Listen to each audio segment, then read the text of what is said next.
Have you noticed something strange? The moment you stop explaining yourself so much.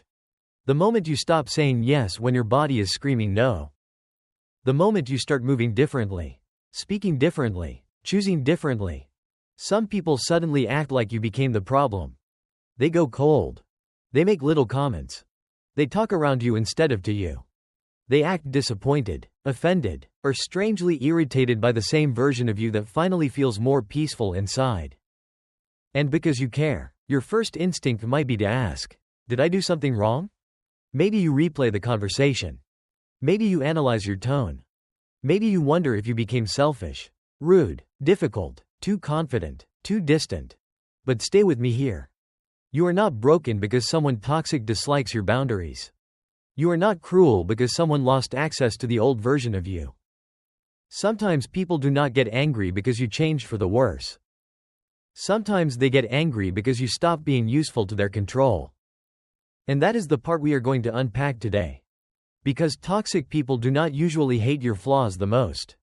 They hate the parts of you that are becoming free. So let's break this down clearly. There are 5 specific things you may already be doing that toxic people cannot stand. Not because those things are wrong, but because they interrupt the old emotional contract. The contract where you were easy to guilt, easy to move, easy to silence, easy to pull back into their version of reality. And later, this connects directly to the next video. Why being disliked by toxic people may actually be one of the clearest signs that you are healing. But first, let's start with the first thing they hate. Number 1. You hold your ground without begging for approval. This usually looks very simple from the outside. You make a decision. You say, this is what works for me. Or, I'm not available for that. Or, I've thought about it, and my answer is still no. And then the pressure begins. They question your reasoning. They act disappointed. They try to make you feel dramatic. They may even say, you change, as if growth is an accusation. Here's what most people miss. Toxic people often test whether you can be moved. They push your boundary not because they need more information, but because they want to see if your certainty depends on their reaction. If you start panicking, they learn something. If you over-explain, they learn something. If you abandon your decision just to restore peace, they learn something. They learn that discomfort can control you. The cost is quiet but heavy. You start living like your decisions need permission. You do not choose based on what is true for you. You choose based on who might be upset. So the switch is this. I hear you. My answer hasn't changed. That sentence is not aggressive. It does not insult them. It simply refuses to turn your boundary into a debate. Wait, here's the strange part. A healthy person may not love your answer, but they can respect it. A toxic person often treats your steadiness like disrespect. That reaction is information. Because people who benefit from your self-doubt will always feel threatened by your self-trust. Number 2. You say no without decorating it with guilt. This one makes toxic people deeply uncomfortable. Because many kind people were trained to say no like this. I'm so sorry. I feel terrible. I wish I could. Please don't be mad. Maybe next time. I promise I care. That is not just a no. That is a no wrapped in guilt. And toxic people know how to pull on that guilt until your no turns into a yes. It looks like this. They ask for your time, your energy, your attention, your emotional labor. You say, I can't. Then they go quiet. Or they sigh.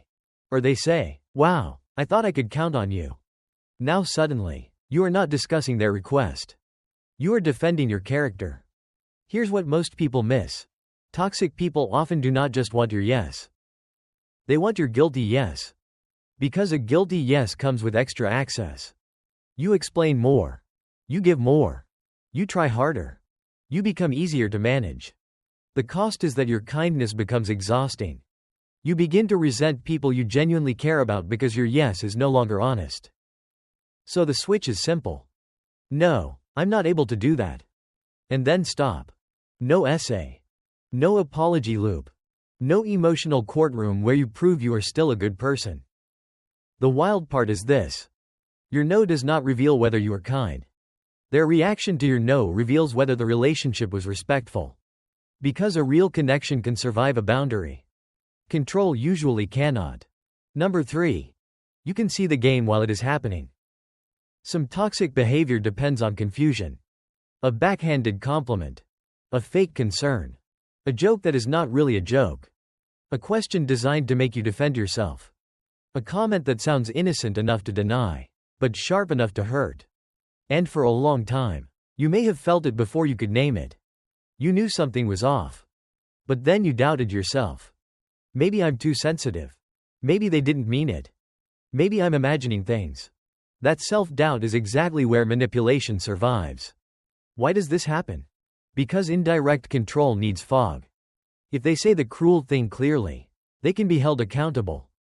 But if they hide it inside tone, timing, humor, or concern, they get protection.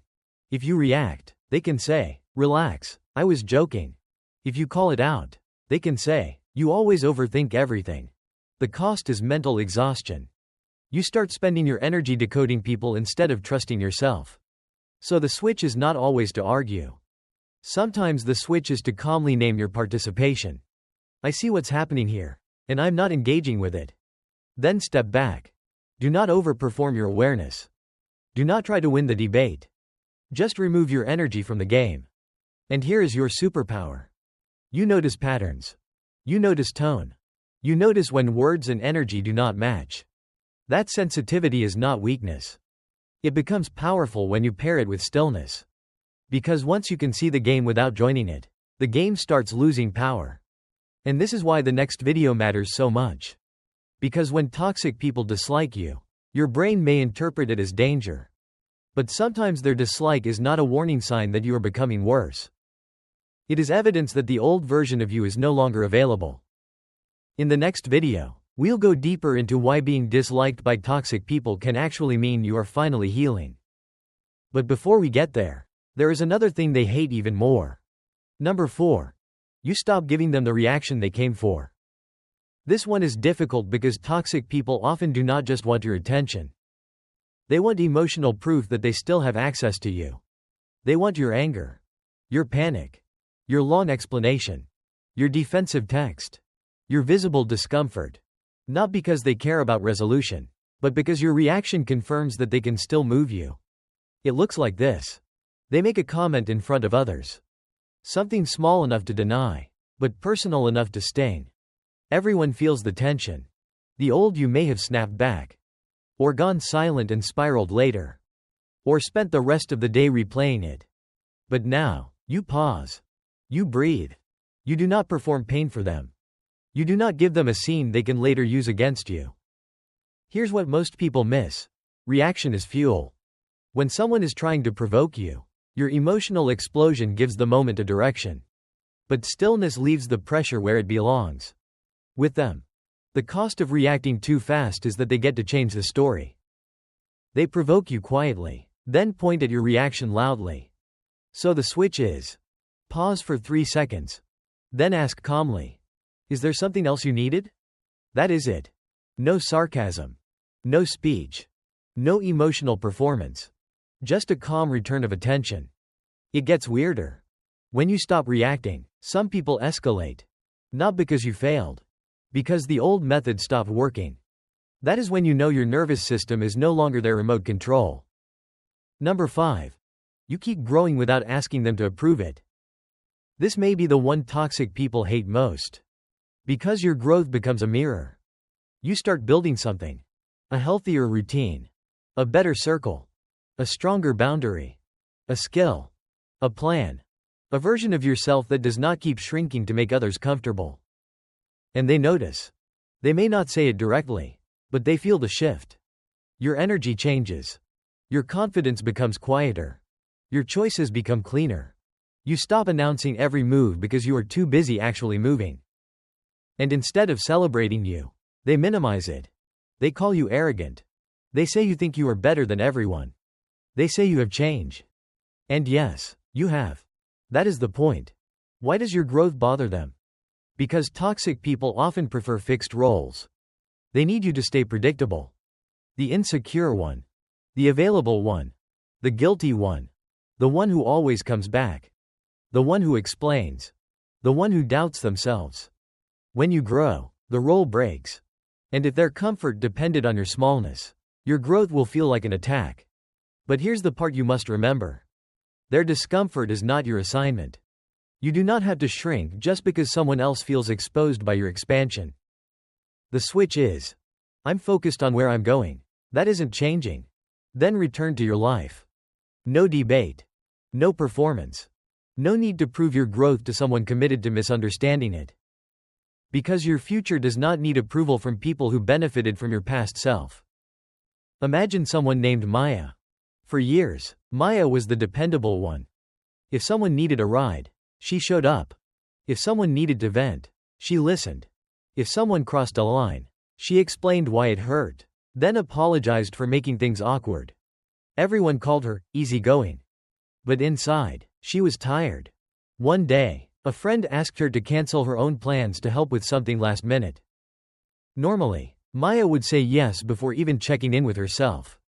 But this time, she paused. She said, "I can't tonight." The friend went quiet. Then came the sentence Maya knew too well. "Wow, I guess I know who really cares." Her stomach tightened. The old pattern woke up. Explain. Apologize. Fix it. But instead, Maya took one breath and said, "I hear you. My answer hasn't changed." The silence after that felt huge. Her friend was not used to this version of her. The version that cared, but did not collapse. The version that could be kind without becoming controllable. Later that night, Maya still felt uncomfortable. Growth does not always feel powerful in the beginning. Sometimes it feels like guilt leaving the body. But the next morning, something was different. She realized she had not betrayed anyone. She had simply not betrayed herself. And that is where healing often begins. Not with a dramatic speech. Not with revenge. But with one quiet moment where you choose not to abandon yourself just to keep someone else comfortable. So here is the reframe. If toxic people are uncomfortable with your boundaries, your no, your clarity, your calm, or your growth, that does not automatically mean you are doing something wrong. It may mean you are finally doing something right. Your tiny action is this. For the next conversation that feels emotionally pressuring, do not respond immediately. Take one breath. Ask yourself, am I choosing freely, or am I trying to avoid someone's reaction? That one question can bring you back to yourself. For the next 24 hours, notice one place where you normally shrink. Then stay 1 inch more honest. And if this kind of clarity helps you feel less alone, subscribe so you don't miss the next one, because it connects directly to this. I'll meet you in the next one.